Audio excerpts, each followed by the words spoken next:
Hello students, आज हम लोग 10th के फिजिक्स का पहला चैप्टर जो है इलेक्ट्रिसिटी उसके बारे में पढ़ेंगे। आप इलेक्ट्रिसिटी के बारे में पहले से जान चुके हैं। हम लोग अपने लाइफ में इसका ज़्यादा से ज़्यादा इस्तेमाल भी करते हैं। इस्तेमाल जो है हर जगह के रहता है, जैसे आप कंप्यूटर, टीवी, फैन, बल्ब सब जो है वो इलेक्ट्रिसिटी के कारण से चलता है। तो हम लोग कह सकते हैं कि इलेक्ट्रिसिटी का हम लोग के लाइफ में जो है वो बहुत बड़ा यूज है। और आज के इस साइंटिफिक युग में इलेक्ट्रिसिटी के बिना जो है वो जीवन जो है, लाइफ जो है वो जीना आसान नहीं है। और जैसे हम लोग देख सकते हैं कि मोबाइल जो है, आज का जो हम सफ़र है मोबाइल, जिसके बिना लोग वैसे तड़पते हैं जैसे बिना पानी का मछली तड़पता है। अगर इलेक्ट्रिसिटी ना रहे 2 दिन और मोबाइल डिस्चार्ज हो जाए तो कैसे लोग तड़पते हैं, देखे होंगे आप लोग। और इसका यूज जो है इलेक्ट्रिसिटी का हम लोग के लाइफ में बहुत ज़्यादा है, और आने वाला फ्यूचर में भी इसका यूज जो है वो बढ़ने वाला है। पॉपुलेशन जैसे जैसे बढ़ेगा इलेक्ट्रिसिटी का डिमांड भी बढ़ते जाएगा। इसलिए गवर्नमेंट ने भी इलेक्ट्रिसिटी का जो है वो प्रोडक्शन का अलग अलग तरीका अपना रही है। तो आज हम लोग इलेक्ट्रिसिटी चैप्टर के बारे में ही पढ़ेंगे, और इसके बारे में ज़्यादा बताने का ज़रूरत नहीं क्योंकि हम लोग देख चुके हैं, घर में भी यूज़ करते हैं। तो आज इलेक्ट्रिसिटी चैप्टर समझने से पहले हम लोगों को जो है वो सबसे पहले समझना पड़ेगा कि चार्ज क्या होता है।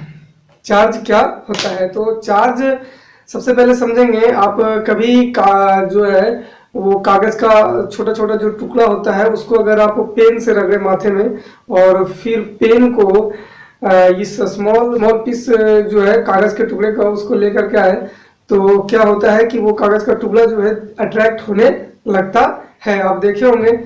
तो ये क्यों होता है, कागज का टुकड़ा क्यों अट्रैक्ट होता है? या तो आप देख सकते हैं कि जब आप सर्दियों के दिनों में जब हम लोग किसी कंबल को जो है, रेशम के क्लॉथ को जो है वो हम लोग ओढ़ते हैं, तो होता क्या है कि चट चट चट चट और लाइटनिंग का भी आवाज आता है रगड़ने से। तो ये क्यों होता है? Due to charge. ये कैसे होता है? जब when two body are rubbed to each other, then charge transfer from one body to another body।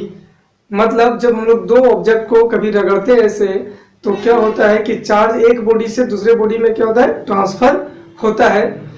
और जो बॉडी चार्ज को गेन करता है वो नेगेटिवली चार्ज्ड बॉडी होता है, और जो बॉडी चार्ज को लॉस करता है, लूज करता है, वो पॉजिटिवली चार्ज्ड बॉडी होता है। पॉजिटिवली चार्ज्ड बॉडी होता है। तो जो चार्ज को गेन किया वो नेगेटिवली हो गया, और जो चार्ज को लॉस किया वो पॉजिटिवली चार्ज बॉडी कहलाता है। तो ये जो है इसी कारण से जब हम लोग रगड़ते हैं और जब स्मॉल टुकड़ा जो है उसके पेपर के पास लाया जाता है पेन को, तो वो अट्रैक्ट करने लगता है, क्योंकि चार्ज जो है वो एक बॉडी से दूसरे बॉडी में ट्रांसफर हो गया, तो वो छोटे छोटे कागज के टुकड़े को अट्रैक्ट करने लगता है।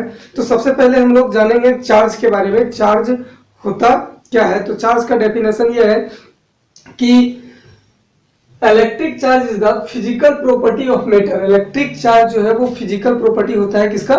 मैटर का।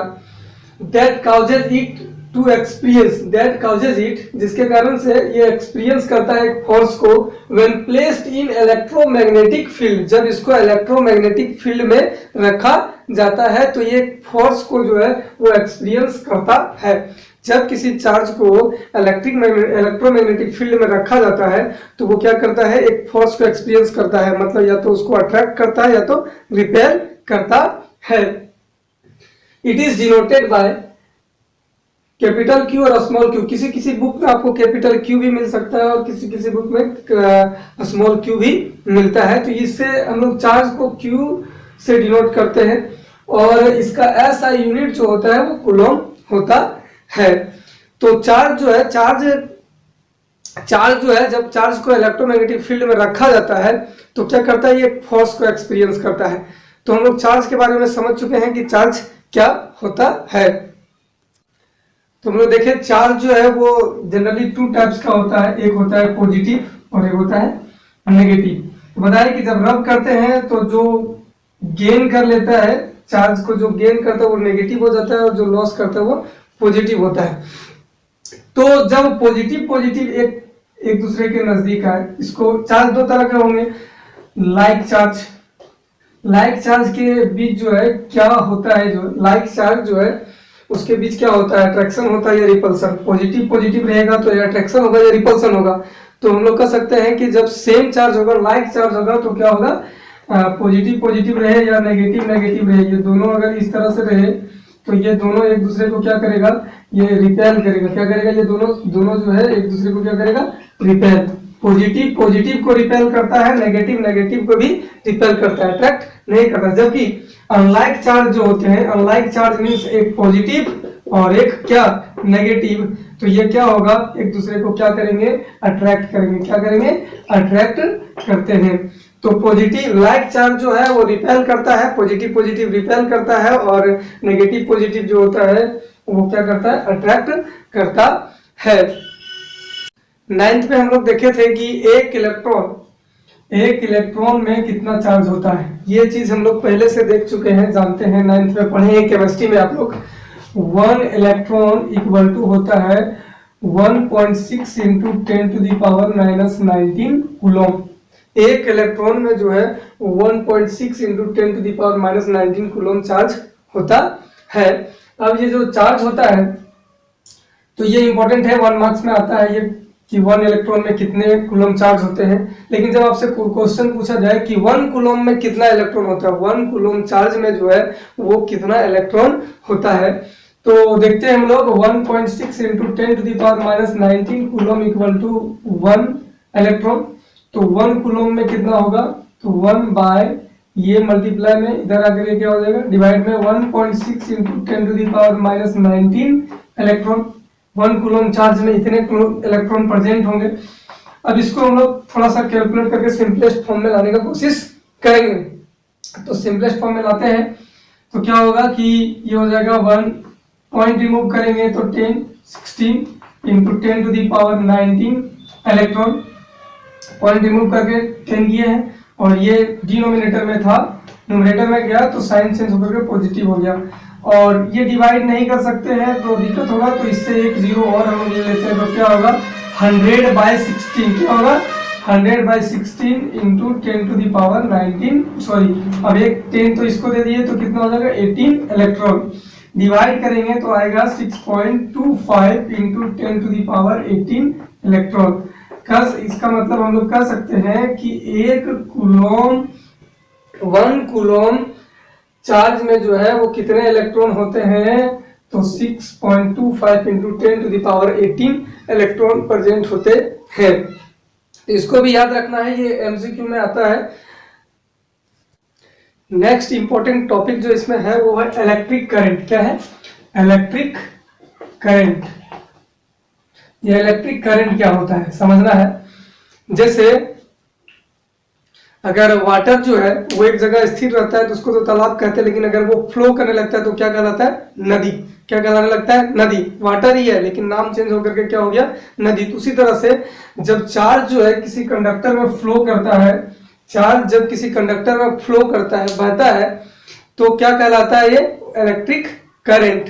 इलेक्ट्रिक करंट का डेफिनेशन क्या होगा, इसमें जो है हम लोग यूनिट टाइम में जो है, यूनिट टाइम में 1 सेकेंड में या 1 मिनट में, या तो हम कह सकते हैं कि 1 आवर में जो है वो जितना चार्ज फ्लो करता है किसी सर्किट से या किसी कंडक्टर के थ्रू से, तो हम लोग उसको क्या कहते हैं, इलेक्ट्रिक करंट कहते हैं। तो इलेक्ट्रिक करंट का डेफिनेशन क्या होगा, rate of flow of charge, rate of flow of charge is known as electric current. क्या कहलाएगा, इलेक्ट्रिक करंट। तो rate of flow of charge, rate of flow of charge जो होता है, मतलब 1 सेकंड में जितना चार्ज फ्लो करता है, यूनिट टाइम में जितना चार्ज फ्लो करता है, उसी को हम लोग क्या कहते हैं, इलेक्ट्रिक करंट। तो it is denoted by capital I. किससे डिनोट किया जाता है, capital I. And it's SI unit जो होगा, इसका एसआई यूनिट जो होगा वो क्या होगा, इसका ऐसा यूनिट होता है एम्पियर। क्या होता है, एम्पियर। और इसको कैपिटल ए से डिनोट करते हैं, ऐसा यूनिट को कैपिटल ए से डिनोट करते हैं। क्या होता है ऐसा यूनिट, एम्पियर होता है। क्या होता है, एम्पियर।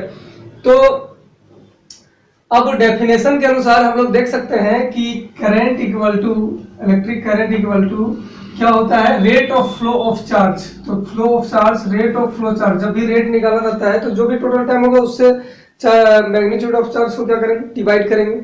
तो डिवाइड करेंगे तो क्या होगा, I equal to Q by T. Formula क्या हो जाएगा, I equal to charge magnitude of charge by time taken. तो ये जो होगा वो फॉर्मूला हो गया I equal to Q by T. ये किसका फॉर्मूला हो गया, इलेक्ट्रिक करंट का। तो इलेक्ट्रिक करंट जो होता है वो rate of flow of charge होता है।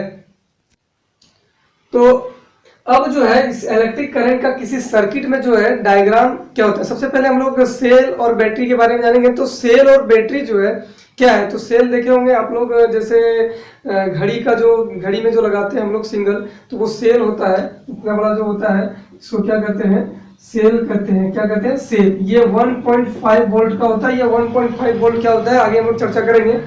और अगर कॉम्बिनेशन हो जाए 2 और मोर सेल का तो वो बैटरी कहलाता है। और इसका बहुत बड़ा इंपॉर्टेंस है किसी भी सर्किट में। ये जो है वो वोल्टेज को बनाए रखता है, किसी सर्किट में जो है वो पोटेंशियल डिफरेंस को जो बनाए रखता है। ये एमसीक्यू में पूछा भी जाता है कि कौन ऐसा इंस्ट्रूमेंट है, या तो ये जो है जो मतलब डायग्राम में पोटेंशियल डिफरेंस को जो है वो बनाए रखता है, तो कौन है, बैटरी और सेल। तो सिंगल रहेगा तो उसको सेल कहेंगे, और कॉम्बिनेशन सेल का होगा मोर देन 2, तब हम लोग उसको जो है वो बैटरी कहते हैं। तो ये जो है I equal to Q by T हुआ, मतलब इलेक्ट्रिक करंट का फॉर्मूला हो गया चार्ज अपॉन टाइम। अब जो है चार्ज अपॉन टाइम हुआ तो इसका करंट के बारे में, डायरेक्शन के बारे में भी बात करेंगे। इसका डायरेक्शन कहाँ होगा, तो डायरेक्शन ऑफ करंट जो होता है, डायरेक्शन ऑफ करंट जो होता है, या कन्वेंशनल करंट भी कह सकते हैं इसको, डायरेक्शन ऑफ करंट जो होता है वो पॉजिटिव टर्मिनल टू नेगेटिव होता है। Positive terminal to negative terminal होता है, इसको याद रखना है। और क्योंकि इसका मैग्नीट्यूड भी, करंट का मैग्नीट्यूड भी है और डायरेक्शन भी है, इसलिए कैसा क्वांटिटी होगा, तो ये वेक्टर क्वांटिटी होगा। अब जो है इसको इलेक्ट्रिक करंट को मेजर किससे किया जाता है, इलेक्ट्रिक करंट को जो है वो मेजर किससे करते हैं, तो इलेक्ट्रिक करंट को जो मेजरमेंट है वो किस इंस्ट्रूमेंट द्वारा किया जाता है। तो उस इंस्ट्रूमेंट का जो नाम है वो है, 2 तरह के होते हैं, एक होता है अमीटर और एक जो होता है वो होता है galvanometer.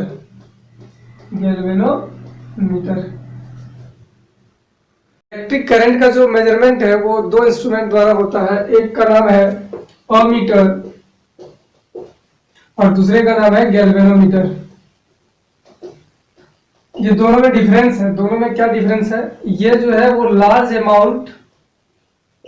Amount of electric current को जो है वो मेजर करता है। लार्ज अमाउंट इलेक्ट्रिक करंट रहेगा तब अमीटर को लगाया जाता है, जबकि गैल्वेनोमीटर जो है ये स्मॉल अमाउंट ऑफ करंट को मेजर करता है, स्मॉल अमाउंट ऑफ करंट को मेजर करता है।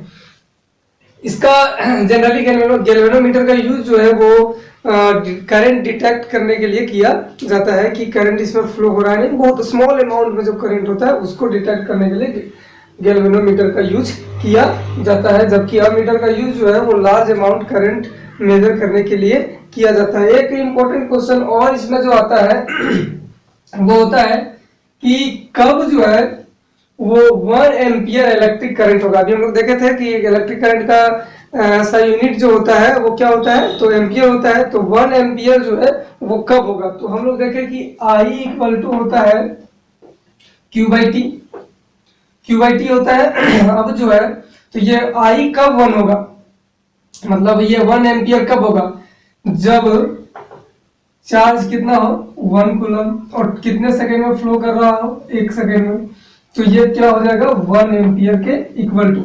तो ये क्वेश्चन पूछा जाता है कि जो है वो इलेक्ट्रिक करंट कब 1 एम्पियर के इक्वल होगा व्हेन, कह सकते हैं when 1 coulomb charge flow 1 coulomb charge flow in 1 second. कितने सेकेंड में? 1 सेकेंड में। when 1 coulomb charge flow in 1 second, then electric current will be equal to 1 ampere. हम लोग ऐसे कर सकते हैं इसको कि जब 1 कूलम चार्ज 1 सेकेंड में फ्लो करता हो तो वो इलेक्ट्रिक करंट कितने एम्पियर के इक्वल होगा? 1 एम्पियर के इक्वल होगा। तो इस तरह से इलेक्ट्रिक करंट में इतने सारे चीज 10th में पढ़ने हैं, इसके आगे बहुत सारा कुछ है लेकिन अभी आप लोग को नहीं पढ़ना है, और वो 11th या 12th में पढ़ना है आपको। यहीं तक इलेक्ट्रिक करंट के बारे में, इसी में से ये जो है वो एमसीक्यू के 1 मार्क्स में क्वेश्चन में आता है, सीबीएसई में आता रहा है। अब हम लोग इलेक्ट्रिक करंट पर न्यूमेरिकल देखेंगे कि न्यूमेरिकल इसका कैसे सॉल्व होता है। तो न्यूमेरिकल कैसे सॉल्व होता है इसको देखते हैं। जैसे एक एग्जांपल लेते हैं, या current of 0.5 ampere is drawn by या filament of an electric bulb for 10 minutes. कह रहा है कि कोई इलेक्ट्रिक बल्ब है जिसके थ्रू से जिसमें जो है 0.5 एम्पियर इलेक्ट्रिक करंट फ्लो कर रहा है, और कितने टाइम के लिए? 10 मिनट्स के लिए। कितने टाइम के लिए? 10 मिनट्स में फ्लो कर रहा है। तो find the amount of electric charge in circuit. तो उस सर्किट में जो है वो कितना इलेक्ट्रिक चार्ज फ्लो कर रहा है। तो हम लोग देखते हैं, वी नो दैट, सॉल्यूशन इसका क्या होगा? वी नो दैट, सबसे पहले गिवन लिखते हैं, given electric current I equal to 0.5 ampere, time जो है वो है 10 मिनट्स। कितने मिनट्स है? 10 मिनट्स। तो हम लोग को जो है वो सबसे पहले इसको SI यूनिट में जो है कन्वर्ट करेंगे, क्योंकि टाइम का SI यूनिट क्या होता है? सेकेंड, और गिवन है किसमें? मिनट में। तो हम लोग इसको चेंज करेंगे, तो कितना सेकेंड हो जाएगा? 10 into 60 second, that means 600 second. We know that I equal to होता है क्या? अभी पीछे देखे थे, Q by T, charge upon time. अब जो है हम लोग को फाइंड क्या करना है? Q फाइंड करना है, चार्ज फाइंड करना है। चार्ज फाइंड करना है तो Q इक्वल टू क्या हो जाएगा? Cross multiplication, Q equal to हो जाएगा I इंटू टी। अब वैल्यू पुट करेंगे, I के प्लेस पे 0.5 इंटू टाइम के प्लेस पे कितना? 600। तो कितना हो जाएगा? 30, दैट मीन्स 300 कूलम। चार्ज का SI यूनिट क्या होता है? कूलम होता है, इसलिए कितना इसमें जो है वो चार्ज फ्लो करेगा? तो 300 कूलम जो है इस सर्किट में फ्लो करेगा। तो इस तरह से हम लोग न्यूमेरिकल ये तीन जो है, जैसे हम लोग फॉर्मूला में देखें I, Q, T, तो तीनों फैक्टर में से अगर 2 गिवन रहेगा तो हम लोग तीसरा जो है वो आसानी से इस फॉर्मूला की हेल्प से फाइंड कर सकते हैं। इसको आप आसानी से भी फाइंड कर सकते हैं। तीनों में से कोई भी 2 गिवन होना चाहिए, तीसरा फाइंड हो जाएगा। नेक्स्ट जो आपका इंपॉर्टेंट टॉपिक है वो है इलेक्ट्रिक पोटेंशियल। तो इलेक्ट्रिक पोटेंशियल क्या होता है इसको समझना है। जब 1 यूनिट चार्ज को कहां से लाना है? हम लोग को इन्फिनिटी से लाना है। कहां से लाना है? इन्फिनिटी से। वो इंड जो है वो फिक्स नहीं है, इन्फिनिटी से किसी एक फिक्स पॉइंट तक हम लोग जब किसी यूनिट चार्ज को लाते हैं और उसमें जितना वर्क डन करना पड़ता है उसी को हम लोग इलेक्ट्रिक पोटेंशियल कहेंगे। तो इलेक्ट्रिक पोटेंशियल जो है वो एक तरह का वर्क डन है। क्या है? वर्क डन है। कैसा वर्क डन? वैसा वर्क डन जिसमें 1 यूनिट चार्ज को इन्फिनिटी टू एक फिक्स पॉइंट तक लाया जाता है। तो इसका डेफिनेशन क्या होगा? The amount of work needed to move unit charge from कहां से? Infinity to your specific point inside the field without producing an acceleration. इसमें कोई एक्सेलरेशन प्रोड्यूस नहीं होता होगा। क्या कहलाएगा? Known as electric potential. तो वैसा वर्क डन जब 1 यूनिट चार्ज को जो है वो कहां से कहां तक लाना है, इन्फिनिटी टू एक स्पेसिफिक पॉइंट तक, तो उसको हम लोग इलेक्ट्रिक पोटेंशियल कहेंगे। It is denoted by V से डिनोट किया जाता है। इट्स SI यूनिट जो होगा, इट्स SI यूनिट होगा वोल्ट। क्या होगा, वोल्ट। इसको भी V से ही लिखा जाता है। तो ये हो गया इलेक्ट्रिक पोटेंशियल। तो इलेक्ट्रिक पोटेंशियल जो है इसका डेफिनेशन ये होगा। अब जो है एक और इसमें है, वो है पोटेंशियल डिफरेंस। तो ज्यादा डिफरेंस नहीं है पोटेंशियल डिफरेंस और इलेक्ट्रिक पोटेंशियल में।